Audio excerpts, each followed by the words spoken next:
When we look at the world's great empires, we often measure their power in gold, ships, or territory. But history holds a colder, sharper truth. Empires do not just fall to swords, they collapse under ledgers, and they are controlled by the quiet mathematical chains of debt. Tonight, we look at a nation that has become the world's perennial lesson in this cold arithmetic: Argentina. We are not just recounting a financial crisis, we are exposing a playbook, a repeating, relentless cycle of borrowing, collapse, and enforced obedience, orchestrated by institutions that swear they are saving nations, while in reality, they are cementing their control. This is the story of Argentina versus the International Monetary Fund. It is the story of how debt, dressed up as rescue, became permanent servitude. The year 2001 was a breaking point for Argentina. The country defaulted on over $100 billion of debt. At the time, it was the largest sovereign default in history. The currency was crumbling, the streets were filled with riots, and the middle class watched their life savings evaporate overnight. This was not a sudden accident. It was the predictable climax of decades of financial mismanagement, overspending, and structural dependence. The nation needed a lifeline. And who stepped in to offer it? The International Monetary Fund, IMF, an institution born out of the Bretton Woods Conference, often described as the global enforcer of the debt system. The IMF arrived with its rescue package, a promise of temporary financial support, but this promise was tied to ironclad conditions: the Austerity Playbook. The playbook demands painful, immediate policy changes. Cut public spending dramatically, freeze wages, devalue the national currency, the peso, privatize essential national assets, and open markets to foreign investors. These measures are presented as essential medicine, a necessary dose of tough love to restore fiscal health. But for ordinary Argentinians, this wasn't medicine. It was a sledgehammer to the social contract. Instead of recovery, poverty soared. Unemployment became endemic. Riots erupted, not just out of hunger, but out of a deep collective feeling of betrayal. The IMF's policies, applied rigorously, deepened inequality and transferred national assets and future revenue streams to external creditors. To understand the IMF playbook, you must understand that it is not new. It is merely the modern, technocratic costume for the oldest financial trick in history: extracting wealth and enforcing control through debt. Go back 4,000 years to Mesopotamia.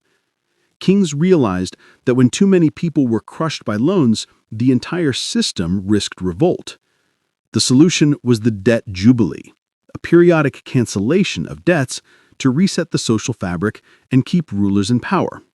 It wasn't kindness, it was survival. But modern finance has engineered a system that avoids the jubilee. It requires infinite expansion and perpetual repayment. Debt is no longer a burden to be cleared, it is the most profitable product in history, a chain designed to burden the debtor while enriching the creditor. When Argentina defaults, the real winners are not the Argentine people, but the creditors who keep collecting interest and the system that keeps the nation on a perpetual leash. In the past, this control was called colonial tribute. Today, it's called IMF repayment schedules. The masters have changed, but the control remains the same. The IMF's role in crises across Latin America is particularly dark. Countries like Brazil, Mexico, and Argentina in the 1970s and 80s borrowed heavily, seduced by cheap money from global banks. When the oil shocks and rising interest rates hit, the bill came due. They couldn't pay. When the IMF stepped in, it was not neutral. Its primary mission, regardless of the consequences to the local population, was to ensure that the international creditors, the U.S. and European banks that lent the money, were repaid. The austerity measures were the mechanism of this transfer. 1. Cut social programs. Slash pensions, healthcare, and food subsidies. This immediately reduces government expenses, freeing up cash for debt service. This caused riots in places like Caracas when gasoline subsidies were cut, and protests in Buenos Aires when wages froze. 2. Privatize assets. Force the government to sell state-owned industries, infrastructure, and resources, often at fire sale prices, to foreign investors or multinational corporations. This is a massive, permanent transfer of national wealth and future income streams, often resulting in massive corporate profit. And 3. Devalue the currency. Devaluing the peso makes the country's exports cheaper and dollar-denominated debts more expensive to service. It is an immediate, silent tax on the people, eroding savings and driving up the cost of essential imports. This is the cycle of dependency. Austerity shrinks the economy, making future growth harder and repayment almost impossible. So the nation borrows again and again, deepening its servitude. Latin America experienced a lost decade under this playbook, where economic stagnation, unemployment, and deep despair crushed an entire generation. Mexico's peso crash in 1994 is another stark example.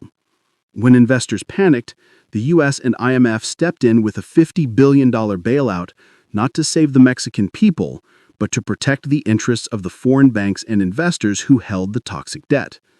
This pattern, socialize the losses, privatize the profits, is timeless in financial crises.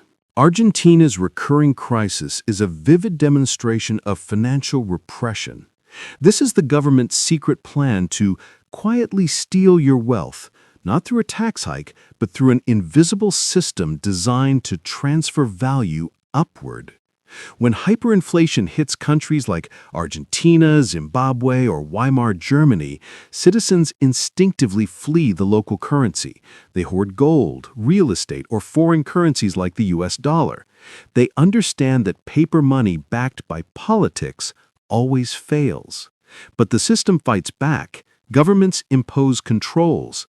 In 2001, Argentina implemented the corralito, a little corral, freezing bank accounts and limiting cash withdrawals to prevent capital flight. This action proved the uncomfortable truth: your money is only yours until the system says otherwise. Financial repression works best when people mistake the cage for safety. By keeping local interest rates artificially low and forcing local institutions, like pension funds, to buy low-yield, risky government bonds, the state quietly erodes the savings of the disciplined population to fund its own debts. In Argentina, this dynamic is played out in fast forward. The peso constantly devalues, forcing citizens to constantly run faster just to stay in the same place. They are trapped in a system that punishes saving and rewards debt. Argentina's plight is not just a regional curiosity. It is a warning sign for the global financial system. Today, global debt has hit a staggering $300 trillion, far exceeding global GDP. This debt cannot be repaid. The math simply does not work. History shows that when debt drowns empires, they collapse under ledgers, not external invasion. The modern world faces the same three bitter paths that Argentina has repeatedly experienced. 1. Inflation. Let prices soar, quietly erasing debt's value. This is the silent tax. 2. Austerity. Slash public budgets, fire teachers, gut pensions. This crushes populations. 3. Default. Refuse to pay, leading to a market freeze and economic crash. Argentina specializes in this third path.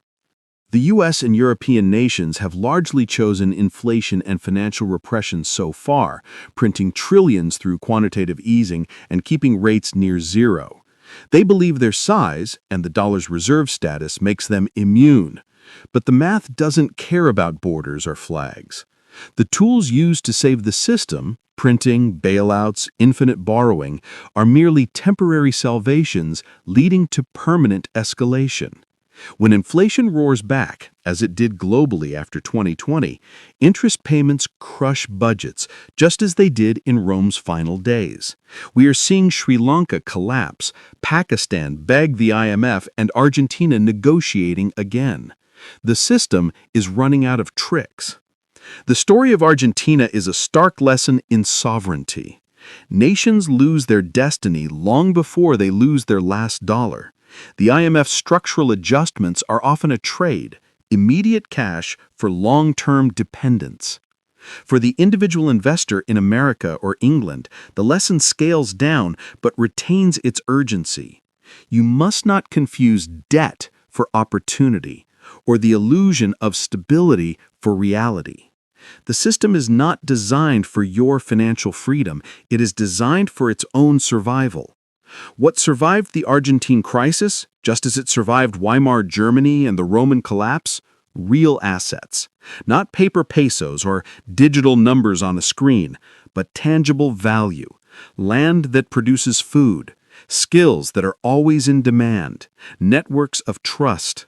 And assets like gold or foreign hard currency that cannot be printed away by desperate governments or global institutions. History doesn't repeat mechanically, but the pattern of debt, denial, and disastrous austerity rhymes with cruel consistency. Argentina serves as a painful mirror. If you want to protect yourself from becoming a casualty of the next round of global debt restructuring, you need to understand this playbook now. Financial education is self-defense. Recognize the difference between genuine recovery and debt dressed up as a rescue. Because in the financial battles waged by global institutions, nations lose sovereignty long before they lose money. Do not let your financial future be determined by the same austerity playbook that keeps nations in chains.